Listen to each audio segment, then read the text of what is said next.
Pawan Kalyan deputy CM అయ్యాడు కదా, ఎలాగనిపిస్తుంది? చాలా సంతోషం అనిపిస్తుంది. నిజంగా చాలా వచ్చిన పండగలా ఫీల్ అవుతాను. నిజంగా చాలా మందికి చాలా పండుగలు ఉంటాయి. లైక్ అందరికీ లైక్ మన ముస్లిమ్స్కైనా హిందూస్కైనా క్రిస్టియన్స్కైనా చాలా రకాల పండుగలు ఉంటాయి. కానీ మా ఫ్యాన్స్కి అయితే ఇది ఒక పెద్ద పండుగ అని చెప్పుకోవచ్చు. అయినా ఇలాంటి పండుగ నేను మళ్ళీ వస్తుందో రాదు తెలియదు, కానీ నిజం చాలా ఫీల్ అవుతాను. ఎందుకంటే ఒక విషయం బాగా క్లియర్ చెప్తానన్నా, చాలా అవమాన పడ్డామన్న 10 సంవత్సరాలు చాలా ఇన్సల్ట్ పడ్డాం. చాలా మంది వెటకారం చేశారు. చాలా మీరు పవన్ కళ్యాణ్ ఫ్యాన్స్ ఇంత అన్నారు. ఒక్కొక్కడైతే 3 పిల్లలు అన్నారు, ఒకడైతే అసలు ప్యాకేజ్ అన్నారు, ఒకరైతే అమ్ముడు పోతారని అన్నారు. నిజంగా అసలు 2 సీట్లలో గెలవలేనాడు, ఇంకా ఏం గెలుస్తారు అన్నారు లాస్ట్ టైం. 2 సీట్లలో ఓడిపోయినాడు, ఈరోజు నిజంగా అన్ని సీట్లను గెలిపించుకున్నాడు.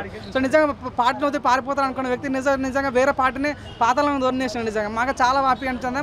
ఈరోజు మా అసెంబ్లీలో చూస్తున్న మాట మీరు చూడండి, పవన్ కళ్యాణ్ అన్న నేను భారత రాజ్యాంగం పట్ల నిజమైన విశ్వాసం విద్య చూపుతున్న మాట ఇంకా మా మైండ్లో ఇంకా స్టిల్ ఎన్న విజువల్స్ స్టిల్ మా మైండ్ అన్న ఫీలింగ్ వచ్చింది. నిజంగా మాకు చాలా అనిపించింది. నిజంగా మేము మొన్న చూసాడు అన్న, ఎంత మంచి నాయకుడు అంటే తన అన్న. మొన్న తను పిఠాపురంకి వెళ్తుంటే ఒక అబ్బాయి రోడ్డు పక్కన నిల్చొని జెండా ఊపుతుంటే కారాత్ మరి అబ్బాయికి థ్యాంక్స్ చెప్పిన అన్న. అది కాదన్న నాయకుడు అంటే, అది కాదన్న రాజకీయం అంటే అన్న ఫీలింగ్. నిజంగా యూత్ పాలిటిక్స్ నిజంగా చాలా బాగుంటుంది. నిజంగా నేను ప్రత్యేక ధన్యవాదాలు చెప్తున్నా పిఠాపురం ప్రజలందరికీ. Thank you so much. మీరు ఓటు వేసి పవన్ కళ్యాణ్ గెలిపించినందుకు. పవన్ కళ్యాణ్ మేము గెలిచిన కాబట్టి deputy CM and Pawan Kalyan గెలిచిన కాబట్టి ఈరోజు నిజంగా అవతల పార్టీ లేకుండా కనుమరుగు అయిపోయినాయి. మీరు చూడండి అన్న, చెప్పండి.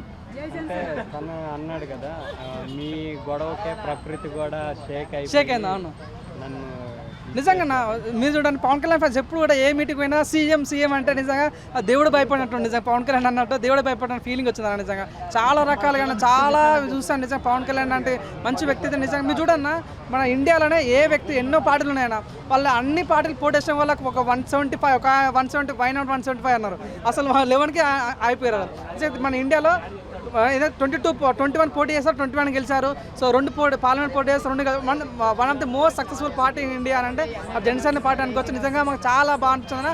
నిజంగా ఒక మాట అన్నాను, గాంధీ ఎప్పుడైతే ఒక అమ్మాయి 2 గంటల పుట్ట 12 గంటల పూట రోడ్ మీకు వెళ్తే అప్పుడు నిజంగా స్వాతంత్రం వచ్చినాడు అన్నాడు. నిజంగా మాట నెరవేర్చే దమ్మున్న వ్యక్తి పవన్ కళ్యాణ్ కాబట్టి మాకు నమ్మకం ఉంది 100%.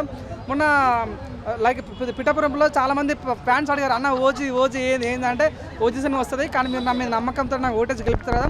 ఫస్ట్ ఈ 6 నెలల్లో మంచిగా రోడ్లు మా స్టేట్ అయితే డెవలప్ అవుతాం, ఒక 2 నెలలు సినిమా తీస్తాడు.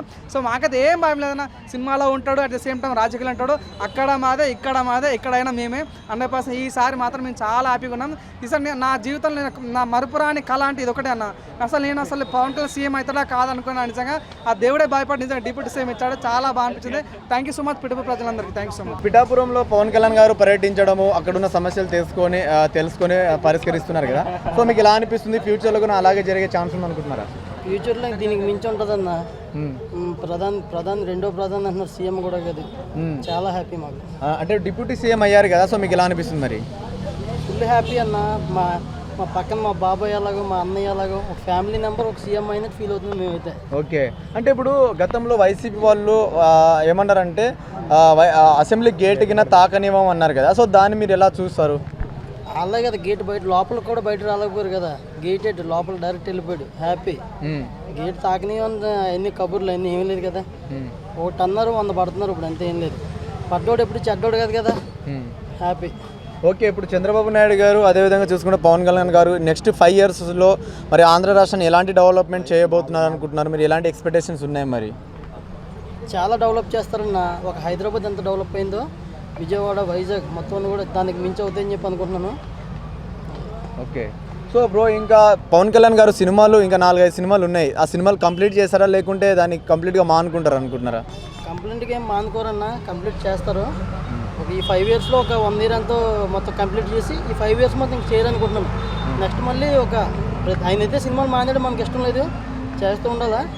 ఓకే, ఓవరాల్గా ఎలాంటి ఎక్స్పెక్టేషన్స్ ఉన్నాయి? మరి ఎలాంటి అభివృద్ధి చేస్తారనుకుంటున్నారు? ఒక మాటలో విలేజెస్ డెవలప్ చేస్తారన్న మెయిన్. అయినా ఎక్కడో పల్లెటూరులో కూడా ఫుల్ డెవలప్ చేయాలని చెప్పేసి ఆయన ఆశయం. సిటీలో డెవలప్ అందరూ చేస్తారు, పల్లెటూరులో డెవలప్ చేయలేరు కదా, అందుకనే ఆయన పల్లెటూరులో డెవలప్ చేస్తారని నా కోరిక. కానీ ఈ 5 ఏళ్ళు కలిసి ఉండలేరు, కొంచెం గొడవలు అవుతాయి చంద్రబాబుకి పవన్ కానీ చాలామంది అంటున్నారు. దానిపైన గొడవలే ఉండవన్న. గొడవలే ఉంటాయి చెప్పు, మొగుడు పిల్లలకు కూడా గొడవలు అవుతాయి.